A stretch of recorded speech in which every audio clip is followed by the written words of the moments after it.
Welcome to the TTT News Special. I'm DK Roster. It's all about making a noise, a joyful noise, I believe.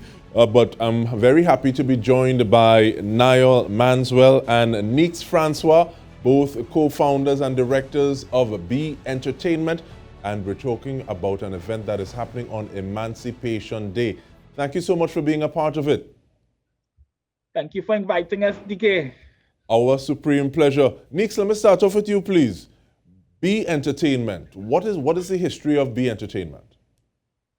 I'm really happy that you asked that because we absolutely love to talk about it.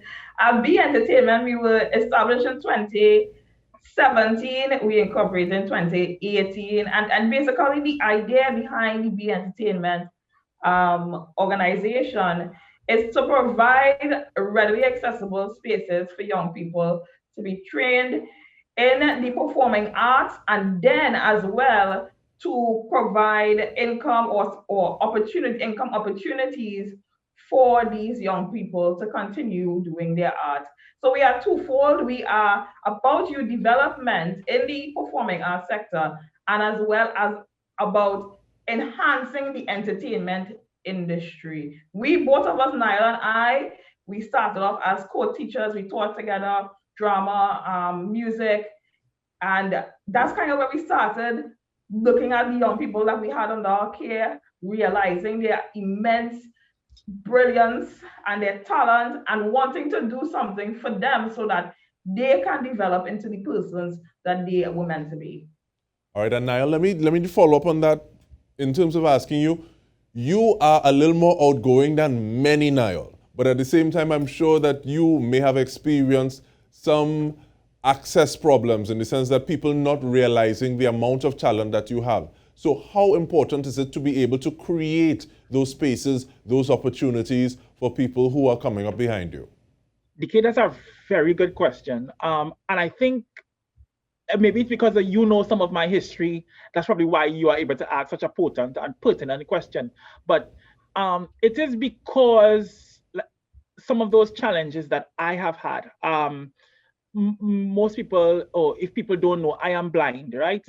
And so I have had challenges in terms of these opportunities because I'm blind, but also I've had those challenges because we're in Trinidad and there's no entertainment industry per se in Trinidad. There's just a bunch of people doing stuff, some of them famous, some of them not famous, but there isn't a formal entertainment or formalized entertainment industry in Trinidad. I mean, you have your Tuco, you have your Cut, you have whatever, but nobody's really looking out for young artists that are coming up. So this is really what inspired me. And you know, things just happened. Call it divine intervention, call it what, but it was really supposed to happen that Niques and I were supposed to meet up where we taught and really put B Entertainment together and begin this journey. But really, it's a good question that you ask. Is really because seeing those challenges, seeing people who started with me working 9-to-5 jobs now and not being able to create is really what inspired me to sort of push to start B Entertainment. And let's continue and let's drop some flowers because you went good music school, places that people hear about and say, I wonder how it be like to go there, boy. And you're able to speak from that perspective as well, as opposed to just saying, okay, well, you're operating inside of Trinidad and Tobago. But moving along a little bit, in terms of B Entertainment and what you're trying to do, I want to jump forward and then come back a little bit. What has the experience been, Niques, from 2017 to now? Because we see that the pandemic has come basically smack dab in the middle of it. So what changes have you all had to make? Well, definitely everything is online now, virtual. Before, of course, we would have live shows. We do musical drama production every year on stage. Obviously, the production that we had catered for 2020, we had to postpone it, which is a really, really good segue to talk about what we have coming up. But let me put a pin in that. But definitely, we've had to make some drastic changes. The young people that we have under our care, and being a creative, we really suffered through this pandemic because we can't be on stage, we can't perform like how we want to perform. So a lot of our programs went virtual. Of course, we would be on Zoom. We would still carry on these programs, these performing arts programs, these youth development programs, but in a completely different setting. But we still are doing work. And I think that is the important thing moving forward there. And Nyol, give me an idea of some of the programs that you'll have. Niques just spoke about drama, but what are some of the other things that you'll have on offer at B Entertainment? Presently, of course we talk about the drama. We have a poetry program. It's called Hyperbole, right? We have a voice program that is coming on stream very soon. In fact, at present, we have a 2-week summer program going on. It's online, obviously. And we're actually coming to the end of that summer program, and there's going to be a show on Saturday as well, right? So yeah, kind of a 2-for-1 this weekend. There's the closing of the summer program where you will see the students perform. And then on Sunday, of course, we'll talk about the show, but I guess we'll come back to that in a little while. But yes, basically, once it's entertainment, B Entertainment is providing it and providing a space for young people to perform. So you have the poetry, you have the drama, and you have the voice program. But how do people engage with B Entertainment, Nyol? Because yes, Niques spoke about wanting to create these spaces, and you as well create these spaces for young people. But how do people say, okay, well, I'm here, I'm young, I want to be a part of it. How do I engage with B Entertainment? How do they do that? Right, so we are B Entertainment TT on Instagram, B Entertainment TT on Facebook, B Entertainment TT on YouTube, B Entertainment TT everywhere, right? And it's B Entertainment. Niques, she would be able to help me better with this one. What's the website again? Tell me again. BEntertainment.co. That's what Francois said. When I can't remember, she does pick up his slack. And that actually begs the question of sometimes people say code this and code that, but they would have different responsibilities, different strengths. How do you all manage that? Who's more responsible for this aspect and who's more responsible for that aspect? You're laughing. Yeah, we know our roles. If it's one thing, we have a very good creative relationship, a very good working relationship.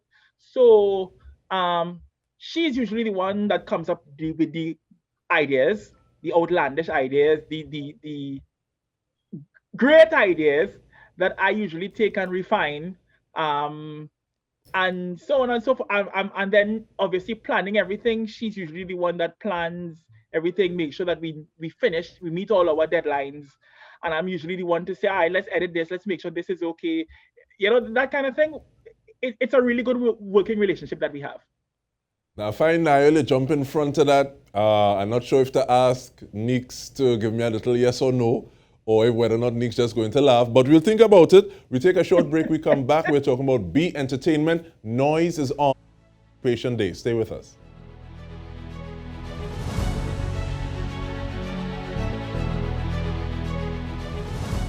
Welcome back to the TTT News Special. We are speaking with B Entertainment, Niques Francois and Nyol Manswell. There is an event on Emancipation Day called Noise. Now, I want to unstick that pin, please, Niques, because you said that you had to defer an event that you were going to hold in 2020, I believe. So take me from that story into Noise, please. Definitely. So as I said before, we do drama musical productions every year. It's something that we started way back in 2016, 2017. So it's something that we look forward to every single year. And last year, we wrote a script with original music called, would you believe, Noise, the Sound of Rebellion. So that was the name of the script, and it was going to be really magnificent. The students were really excited to perform this piece, and bam, the pandemic hit. It was supposed to be, now remind me, it's supposed to be in April, early April it was supposed to be. Early April, yes. And I think 2 or 3 weeks before the event, we had to lock down. So we realized that, we weren't able to perform this piece and we wouldn't be able to until hopefully very, very soon from now. But we want to still share some of the original music, some of the original poetry that we created for that show in our event coming on Sunday. So that's where that idea came from. The name of the script is Noise, the Song of the Rebellion, and we're going to take some of the stuff and present it to the public, to Trinidad and Tobago on Sunday. All right, and I wanna follow up on that question and going to you, Nyol. In terms of, so last year, early April to Emancipation this year, why the need to observe Emancipation in this way? Listen, I'm sure everybody around the world realizes what's been going on, and Black people are waking up. And it's a good thing that we are waking up. Waking up to where we are supposed to be, to take our place to where we are supposed to be in the world. And this is just Be Entertainment's way of saying, hey, we are emancipated, but listen, it's not a monolith. All Black stories, not the same Black story. Black people in America is different from Black people in the Caribbean. So we want to celebrate emancipation, but in our own unique Trinidadian way or Trinbagonian way.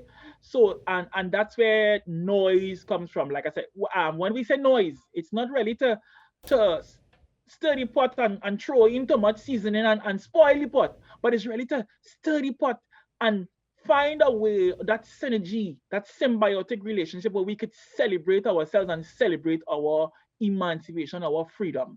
We really want to and get the young people out there, get this generation that is coming up to realize the importance of emancipation, to realize the importance of their freedom.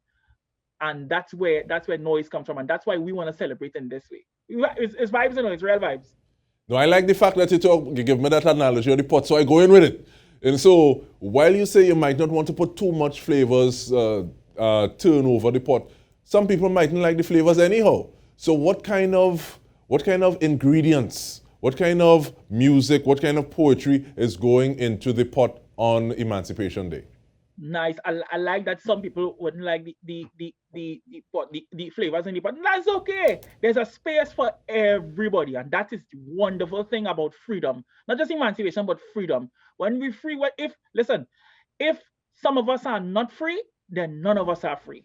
And so that is why it's wonderful that we have this opportunity here to perform for the public. So we have all original pieces. Well, actually, no, not all original pieces. Most of the material, most of the content of the show will be original. So it will be written by Niques or myself. I think Niques is also going to do a piece by one of our great Caribbean poets, Olive Senior, out of Jamaica. So she's going to cover that piece. But most of the pieces are going to be original. And DK, you have heard some of my stuff already. You know what it is. It's gonna be very, very good. It's gonna be awesome. Trinidad and Tobago. You want to come out. You want to be in this one. It's going to be vibes for spite. No. Since you sent me there, I think it's time for make out scene because you do things with some significant others of mine that I haven't been able to do yet with regard to singing. I'm still working on it, but we will see. And and before I start to feel too emotional about it, Niques, give me a little idea about registration information, thanks. Because it's virtual, naturally, but how do people engage with noise on Emancipation Day? Right, so because it's virtual, you have to register at our website, beentertainment.co/noise. So once you go to that website, you will be able to register, see a registration form, and once you register, you will get the Zoom link it's a webinar for the show on Sunday to engage with us, to make some noise, to be a part of the vibes, you know. And part of the vibes of spite. But I remember you saying that youth development is a big part of what you're doing. And is it that when you are engaging with the people with Be Entertainment, is it that you're helping develop their songwriting skills or poetry writing skills? What are some of those things that you do? I'm really, really happy that you said that, because youth development is such a big part of Be Entertainment. It's such a big passion of mine as well. So we do help with youth with songwriting. We do help you with vocals. theater skills in general, poetry writing, poetry performing skills. So anything to do with the performing arts, even throwing some film inside of there, anything to do with the performing arts, we are definitely about it, and we are definitely about to help train you to be better performers and better people themselves. All right. DK, if I could just Please. jump on that answer, one of the things that I love about what we do is that it doesn't only help the young people in their development on stage, it helps them in their development all through their lives. In my experience, I have witnessed young people come into our program and they couldn't read, but because of our program, they gained confidence and they are able to read. They're now at UTT, at university level. I have witnessed young people come into our program and they got help with their confidence. They got help with their self-esteem. It just got help with time management and just all-around development. So it's not just development of the arts, of the artistic skills or the creative skills, but it also helps them academically, socially, emotionally, psychologically. It's good work that we do, and we're really happy to do it. Well, that begs the question, seeing the development in these individuals that you are impacting on a very regular basis, how does that impact you, both Niques and Nyol? I love helping young people. I love helping people in general. I just love people. I love to socialize. I love to laugh and make people laugh. So once I see these young people, sometimes it's not quantifiable, meaning you can't really measure it, but if you're around somebody and you're helping them for a period of time, you can recognize when they have moved from point A to point B. You can recognize when they have developed and they have matured, when they have taken that other step. And that for me, that's what makes me sleep good at night. I think so. The same thing for me. Of course, we're in this pandemic and we can't see people on stage, but I remember seeing the young people that we work with being shy, being unable to perform, to learn lines, to sing. And then at the end of our drama program, or at the end of our vocal program, or over time, over the period of time of working with us, we see them on stage, we see them performing, we see them being more confident in their everyday lives, being more enthusiastic about school, those kind of things. And that for me really, really fills me and makes me feel much so wonderful. I can't even explain how good that feels to see the development of somebody from point A to point B, and knowing that you maybe a certain percentage, maybe had a small part to play in the development of that person. And with this last minute, I'm going to have you say what will define success for this show, Noise, celebrating African culture through music and poetry on Emancipation Day. What defines that for you, Niques? Definitely, I just want people to come out. I want people to enjoy our music, enjoy our poetry, and just feel something, feel emotional, feel happy, feel confident, feel proud of African culture, and specifically African culture within the Caribbean and Trinidad and Tobago. I'll ask you the same question, Nyol. Same for me. I just want people to come out. Look, for me, African culture is in Trinidad and Tobago is everything. You cannot have African culture without having a little bit of Indian. So all the Indo-Trinidadians don't feel you're left out, or the Chinese Trinidadians. So listen, all of us are intertwined. It's Mother Trinbago. So for me, I just want people to come out and love up themselves, feel good to be Black, feel proud to be Black, and come out and enjoy the vibes. Like I say, come out and enjoy the vibes for spite. And thank you for raising that vibes and the vibration level. And on behalf of the entire news team, I want to thank you for tuning into the TTT News Special.